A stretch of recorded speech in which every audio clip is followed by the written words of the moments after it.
I want to thank everybody for being here today, as always. Embracing Wildcat Nation, if you will. Exciting day for us as a football program. Tremendous amount of depth in this class, this recruiting class. Excited to welcome what will be 38 new student athletes to our Wildcat football family. And just a fantastic bunch of guys. Some numbers to throw at you guys that really are making me fired up a little bit. We've got a 2.75 overall GPA as a recruiting class, which is pretty extraordinary. We have 36 of our 38 signees were a mention of an all area in terms of where they come from. So they were the best of the best where they come from. 25 of our guys were team captains. Team captains, 25 of them, and 10 played on state championship teams. I think that we've recruited some really good players that really have had some great careers, and we're excited to welcome them to our football family. At this point, any questions that you guys have, I'm excited to get after those, and we'll get started. Chris, a couple of years ago, I think it was actually your first year coming here as head coach, Austin Young wasn't just the only UP recruit on your team, but out in the entire country for Division II and such. Right. This year there's 14 UP kids right now that have signed NLIs today. How does this recruiting class, not just yours, but of UP kids, maybe compare to what you've seen in the past since you've been here even as offensive coordinator? Yeah, I've only was here one recruiting class as the offensive coordinator, so I was only here for one class there, and then the head coach for two. And this year was by far the most talent-worthy in the region. There were some really good football players that were able to do different things well. So I think it was an exciting time for UP football. I thought there were some really, really good football players, obviously, by the 9 that we scholarshiped and we were bringing in. And, hey, here's the situation. If we could sign 9 every single year, we're going to be a heck of a football team. Our vision for this thing is everyone that grows up in this region grows up wanting to be Wildcats. We're excited that we were able to draw the caliber of athlete we were able to in our region. And it starts with your backyard. We understand that as a football program. And yeah, I think that this year, to answer your question, was by far the most affluent, if you will, football year that they've had, certainly in my 3. Chris, 38 total, a lot of depth obviously needed, especially the quarterback position, the way that's been going. How important was it to go out and get a couple guys at the quarterback position, offensive line, things like that? Yeah. You guys, injuries, you just never know how they're going to go. No question. Obviously, you go through 5 quarterbacks in 2 years. You better bring some quarterbacks in. And I think we really addressed that to a point where we feel great about it. We brought in Quintez Jones, who's a 6'3", 245-pound young man from Aurora, Illinois. Some people in the state of Illinois say it was a steal of a lifetime. Big, strong young man that we're excited to have in our football family. JT Jerison, who is Wyatt Jerison's cousin, who comes with great football pedigree, obviously with a family of champions in terms of where he comes from. So we're excited that we were able to draw someone in that kind of was close to our football family as he was.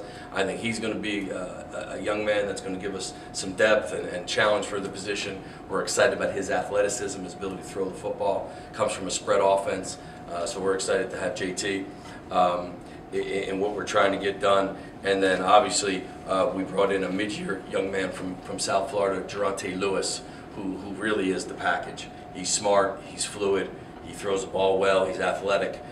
So we're excited, and we'll bring back the guys that we have, and Shea Brown and Dustin Thomas, and we'll move forward with what we've got.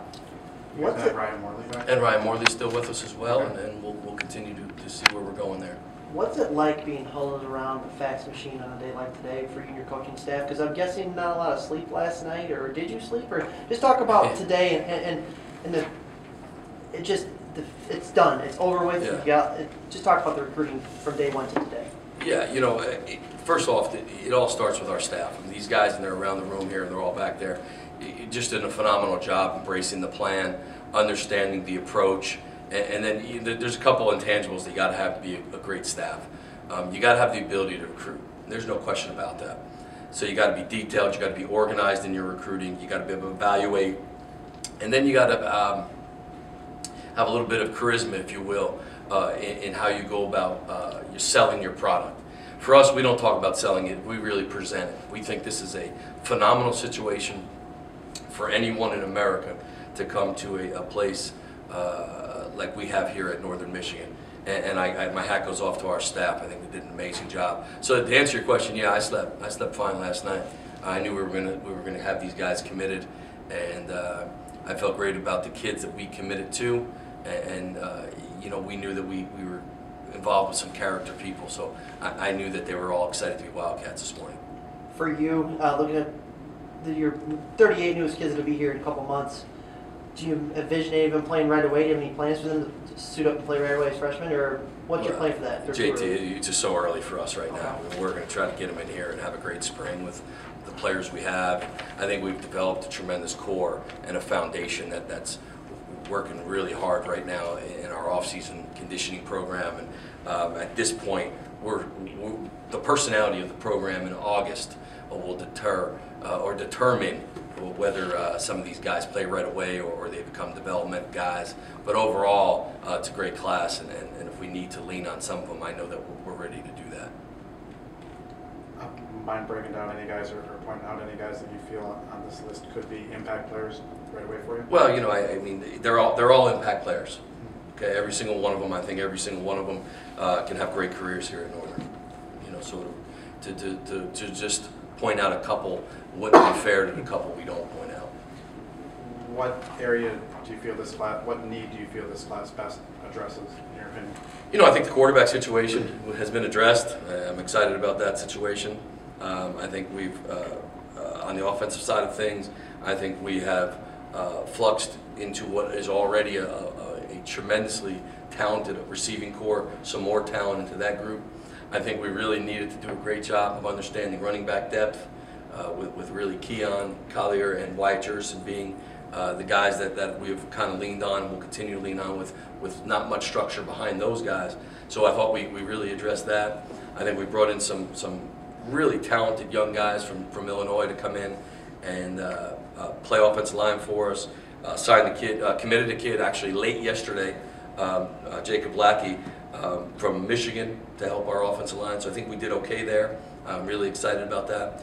And then on the flip side, defensively, you know, I think anyone that's seen us play, we understood the importance was up front.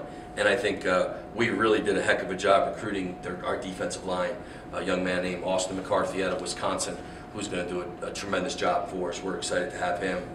And the list goes on. Alex Hamilton, who was probably as highly recruited of a player as there was in the GLIAC this year. He's going to do an unbelievable job for us. And the list goes on and on and on in terms of guys that we were able to bring in. So I think defensively we added depth in places we really needed to do that. I think we signed a linebacker core that could evolve to be as good as any in the league here as they grow and develop and progress through their college days. This is an exciting class. It's a class that the only word that comes to my mind is development. If we can develop these guys, and we will, retain these guys, and we will, this is going to be the class that really defines this tenure. And I think that's pretty much, this will solidify our success for the future in terms of the depth that this class brings to the table. Are you guys to a point yet, you feel, where you can let some of these younger players sit and develop rather than having to throw them into the fire right away? Yeah, you know, that's a good question. I think so. I think we're finally at that point where, you know, because in the past, and I will use the running back situation as an example, in the past, we needed running backs play. Where here, you know, I think we've got two really solid upperclassmen now.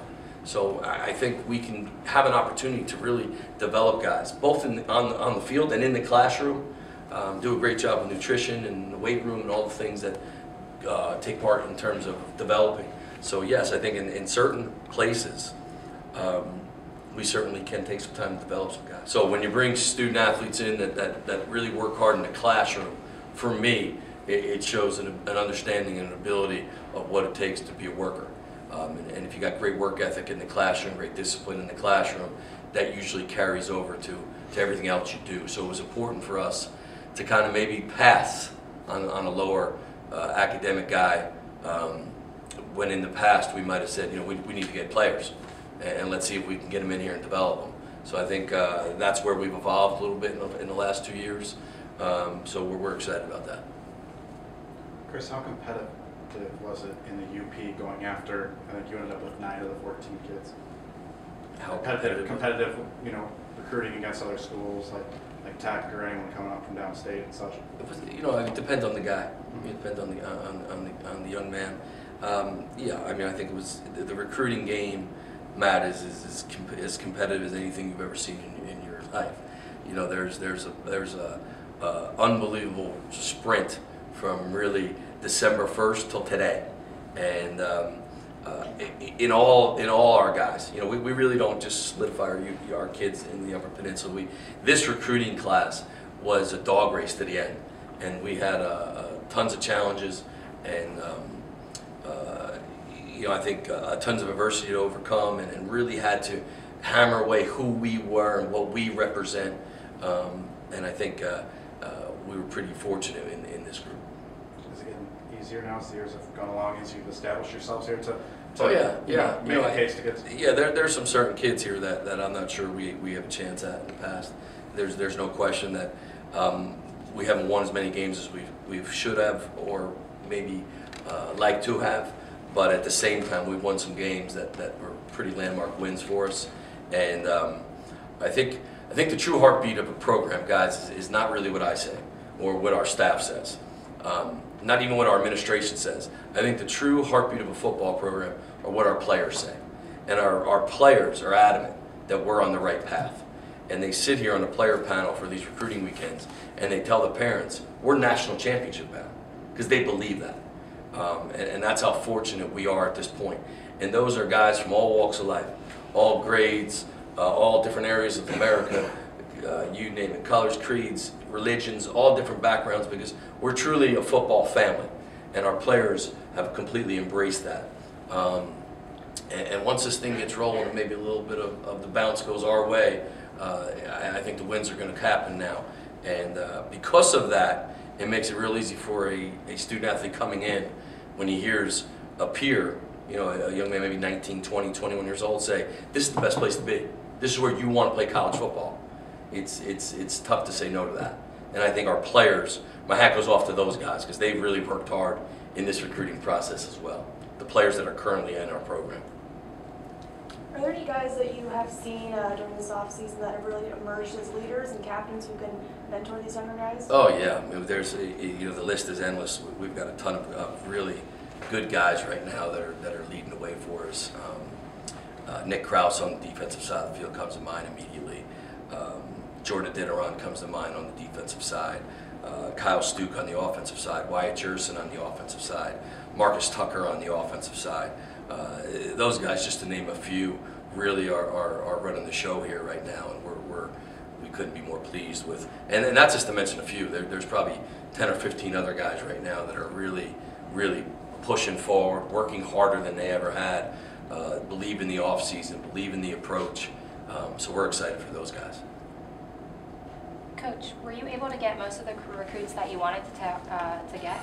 Absolutely. Yeah, when you sign a class of this many guys, yeah, 38 kids, yeah, there wasn't much more we felt we wanted to do at this point. Right, and what would you say is like the hardest part about the recruiting process? Say it again, I'm sorry. What would you say is like the hardest part about the recruiting process? You know, the hardest part, and I think it's different everywhere you go, the hardest part for us is the inability to physically see our recruits on a day-to-day basis. Or, you know, we can't go to a kid in Detroit or suburb of Detroit or Lansing or Flint or Chicago or Madison, you name it, or Milwaukee or Miami or New Jersey, wherever we're recruiting, and go watch their basketball game, you know, because it's just not close enough. So other than our Upper Peninsula players who we've had on campus, we've worked hard to get these Upper Peninsula guys. These guys were on campus for our camps, for our exposure camps, for games. We were in their schools in the spring. We were in their schools again in the fall. So other than those 9 guys that were committed, you know, it's difficult to get 9 hours and go watch a basketball game. So I think the challenge for us geographically is that we're not close to a large mass of people. But, there's a whole bunch of challenges when you're down there as well. So, for us, it's part of the deal, and we understand that. What position would you guys say that you were targeting most for that you needed? That's a tough question, but it's a good question. I would say D-line and quarterbacks were a critical component. Matt, you and I spoke about that at the end of the season. I thought those were critical places of concern. You signed 3 really quality quarterbacks. I believe we put 5 or 6 defensive linemen on the board that we're really fired up about. So I think we did a great job in both those places. I was gonna say, how many more quarterbacks would you want to recruit that your coaching staff said you can't sign 3? Well, I think we're probably 4 or 5 more after this week. About 15 on for Cam. Were there any guys that you flipped at the last moment, or were all 38 pretty much committed to go here? I can't tell you that. I can't tell you if we flipped somebody. That's highly confidential. And if I told you that, then we'd have to know. I'm kidding. Yeah, there were a couple guys really late that we were able to maneuver a little bit. We're excited about that. Coach, when you look at this class, the wide receivers and defensive backs, really big, physical types of guys. Is that something you definitely look forward to fit into this system here? Absolutely, absolutely. We're going to be physical on defense. We're going to run the football, play with great energy. And I think the guys we've signed, when you watch these guys in our highlight reel, every one of them are running to the football, and every one of them are hitting. And I think that's the constant theme. You got to be able to run, and you got to have some physicality to you. Those were the first 2 things that we put into play when we evaluated our defensive players. Coach, how do you think that the new recruits will get along with the team? How do I think the new recruits will get along? Yeah, do you think they'll I think blend they'll be in great. well? I think they'll be great. Yeah, I mean, we are, like we talked about it, we really pride ourselves in being a football family. Anyone who's been close to our program, we have a good time in practice. We're not a grind metal on metal program. We're playing music. We get after it. We're high energy. I think what we've done is we've done a great job of recruiting football players, guys that really want to embrace the game of football. And I think our player base that's here now will respect that early on, and they'll see that. And then our relationships will grow from there. So I don't anticipate any issues in terms of our young guys mixing in with our older guys.